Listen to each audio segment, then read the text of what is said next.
हेनकॉस dictionary की पूरी team की तरफ से आप सभी को नवरात्रि की ढेरों शुभकामनाएं। आप में से काफी लोगों ने नवरात्रि का व्रत किया होगा। भारत के लगभग सभी राज्यों में नवरात्रि का फेस्टिवल अलग अलग नामों से मनाया जाता है, पर हम सभी जगह पर माँ दुर्गा की ही पूजा करते हैं।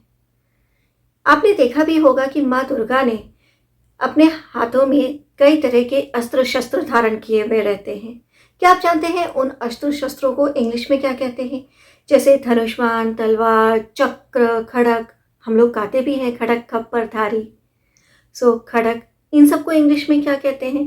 या नवरात्रि में बहुत से शब्दों को हम यूज करते हैं हिंदी के, जैसे रात में रात्रि जागरण होता है, भंडारा लगता है, जागरण में भजन गाए जाते हैं। तो इन सभी को इंग्लिश में क्या कहते हैं? आज के वीडियो में हम नवरात्रि से रिलेटेड कुछ ऐसे ही वर्ड्स इंग्लिश में जानने वाले हैं। तो चलिए विदाउट वेस्टिंग टाइम हम आज का वीडियो शुरू करते हैं। और आज के वीडियो में सबसे पहले हम माँ दुर्गा की मूर्ति से शुरू करते हैं। मूर्ति को इंग्लिश में क्या कहते हैं? Idol, idol, IDOL, idol. देवी, गॉडेस, और हम इन्हें डेटी भी बोल सकते हैं। देवी देवताओं की जो मूर्ति होती है या देवी देवता, इन्हें हम डेटी भी बोल सकते हैं। अब बात करते हैं कि जो देवी दुर्गा ने अपने हाथों में अस्त्र शस्त्र धारण किए हुए हैं उन्हें इंग्लिश में क्या कहते हैं? त्रिशूल, ट्राइडेंट, चक्र, डिस्कस, धनुष बाण, बो एंड एरो, गदा, मेस, फरसा, एक्स, ढाल, शील्ड, खड़क, सिमिटर, भाला, स्पेयर और तलवार, स्वॉर्ड। तो ये तो बात हुई माँ देवी के अस्त्र और शस्त्रों की, यानी वेपन्स की, जो उन्होंने धारण किए हुए हैं। अब जब आप पंडाल में जाते हैं तो आपने देखा होगा कि देवी के चरणों में राक्षस की मूर्ति भी बनी रहती है। तो राक्षस को इंग्लिश में क्या कहते हैं? उसे कहा जाता है डीमन। डेमोन नहीं, डीमन। डीमन मतलब राक्षस। और पंडाल को इंग्लिश में कहा जाता है मार्की। नवरात्रि में चारों तरफ जहाँ देखे वहाँ पंडाल लगते हैं, रात्रि जागरण होता है और वहाँ पर पूरी रात भजन गाए जाते हैं। पंडाल, मार्की। जागरण की इंग्लिश होती है विजिल, VIGIL, विजिल। और जो भजन होते हैं उन्हें हम डिवोशनल सॉन्ग्स भी बोल सकते हैं या हिम, HYMN, हिम। ये इंग्लिश वर्ड भी हम भजन के लिए यूज कर सकते हैं। अब माँ देवी का प्रसाद भी तो मिलता है, तो उसे कहा जाता है भंडारा। भंडारा को इंग्लिश में हम कहते हैं पब्लिक फीस्ट। नॉर्मली फीस्ट भी आप बोल सकते हैं, पर जो कॉमन होता है, सबके लिए होता है, सबके लिए भंडारा लगता है, तो उसके लिए हम पब्लिक फीस्ट वर्ड का भी यूज कर सकते हैं। धर्म, रिलीजन, धार्मिक, रिलीजियस और धार्मिक ग्रंथ, इन्हें इंग्लिश में कहा जाता है स्क्रिप्चर। अब भगवान की जब पूजा करते हैं तो नवरात्रि के पहले दिन क्या करते हैं? आपने किया ही होगा ना, कलश स्थापना करते हैं। कलश, अर्न, URN, अर्न, और उसमें कलावा भी बांधा जाता है। कलावा को इंग्लिश में कहा जाता है सेक्रेड थ्रेड। उसके ऊपर नारियल रखा जाता है, कोकोनट, बहुत सिंपल है, नारियल को कोकोनट कहा जाता है। और नारियल रखने से पहले उसमें आम की पत्तियां रखी जाती हैं। आम की पत्तियां, मैंगो लीव्स। शंख, कॉन्च, शंख बजाना, ब्लो द कॉन्च। अब पूजा सामग्री की बात करते हैं। पूजा सामग्री, वर्शिप मटेरियल्स, क्या क्या आपने यूज किया है? मैं आपको बताती हूँ, कुछ रह जाए तो आप कमेंट सेक्शन में मुझे बताइएगा। पान की पत्तियां, पीटल लीव्स, सुपारी, पीटल नट्स, कपूर, कैम्फर, लौंग, क्लॉव। और पता है, कलश जो है उसमें मैंने एक सिक्का भी डाला था। बिल्कुल, आपने भी डाला होगा सिक्का, कॉइन।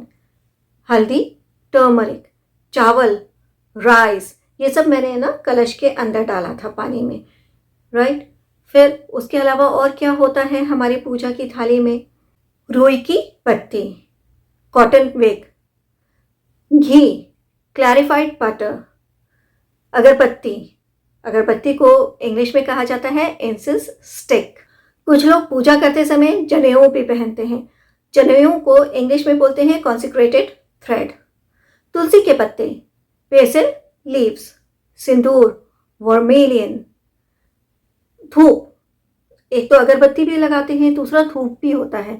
धूप को इंग्लिश में बोलते हैं इंसेंस। अच्छा, मैंने आपको पहले बताया था कि अगरबत्ती को हम इंसेंस स्टिक बोलते हैं। इसके लिए एक और इंग्लिश वर्ड है, वो है जॉस स्टिक। Jos stick. अब मिट्टी का दिया भी होता है। मिट्टी के दिए को इंग्लिश में बोला जाता है अर्थन लैम्प। गंगा जल, होली वाटर, अक्षत, राइस ग्रेन। पीली सरसों का भी यूज किया जाता है। पीली सरसों को इंग्लिश में बोलते हैं येलो मस्टर्ड सीड्स। फूल, फ्लावर्स, और फूलों की माला, गार्लैंड। प्रसाद, इसकी इंग्लिश होती है ऑफरिंग्स। माता दुर्गा के 9 अवतार थे। अवतार, इसकी इंग्लिश होती है इनकारनेशन। मुकुट, क्राउन। अब भगवान के लिए कुछ शब्द हिंदी में हम अक्सर यूज करते हैं। कोई भी भगवान हो, जैसे अमर या अंतर्यामी, सर्वशक्तिमान या सर्वव्यापी, तो इनकी इंग्लिश होती है अमर, इमॉर्टल, और नश्वर, मॉर्टल। सर्वशक्तिमान, सर्वशक्तिशाली, ओमनीपोटेंट। सर्वव्यापी, ओमनीशिएंट। प्रवचन, सरमन। प्रवचन की इंग्लिश होती है सरमन। अब नवरात्रि में कुछ लोग 9 दिन का उपवास रखते हैं, तो कुछ लोग 2 दिन का रखते हैं, पहला और आखिरी। सो उपवास या व्रत, फास्टिंग या फास्ट। उपवास रखना, इसे कीप फास्टिंग नहीं बोलेंगे, इसे बोलते हैं ऑब्जर्व फास्ट या ऑब्जर्व फास्टिंग। अब उपवास की बात हो गई, तो उपवास में क्या खाते हैं ये भी तो जान लेते हैं। मैं थोड़े ही चीज़ों का नाम बता रही हूँ, बाकी आप मुझे कमेंट सेक्शन में बताइएगा। जैसे सबसे कॉमन क्या है? सिंघाड़े का आटा। सिंघाड़े का आटा, इसे इंग्लिश में कहा जाता है वाटर चेस्टनट फ्लावर। कुट्टू का आटा, बकव्हीट फ्लावर। साबूदाना, जो सबसे कॉमन है, साबूदाना को इंग्लिश में कहा जाता है सागो। हम नॉर्मल नमक यूज़ नहीं करते हैं। जब हम व्रत करते हैं तो नॉर्मल जो नमक होता है उसे हम यूज़ नहीं करते। हम कौन सा करते हैं? सेंधा नमक। सेंधा नमक को इंग्लिश में कहा जाता है रॉक सॉल्ट।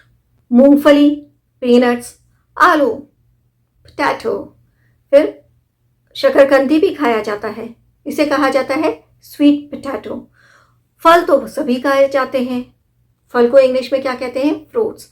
और साथ में ना मुझे कमेंट सेक्शन में ये भी बताइएगा कि इस पूरे नवरात्रि में आप कौन कौन से फल खा रहे हैं। इस नवरात्रि के मौके पर आपकी इंग्लिश भी अच्छी रहे, यही हम सबकी कामना है।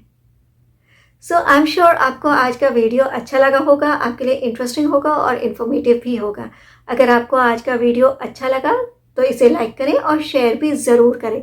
साथ में अगर आपने हमारे चैनल को अभी तक सब्सक्राइब नहीं किया है तो अभी कीजिए। बेल आइकन को प्रेस करना मत भूलिएगा, क्योंकि तभी आपको हमारे अपकमिंग वीडियोस के नोटिफिकेशन इमीडिएटली मिलेंगे। आपका ये फेस्टिवल टाइम अच्छा रहे, इसी उम्मीद के साथ, इसी शुभकामनाओं के साथ अब मैं आपको मिलूंगी नेक्स्ट वीडियो में। Till then, have a nice day, bye bye.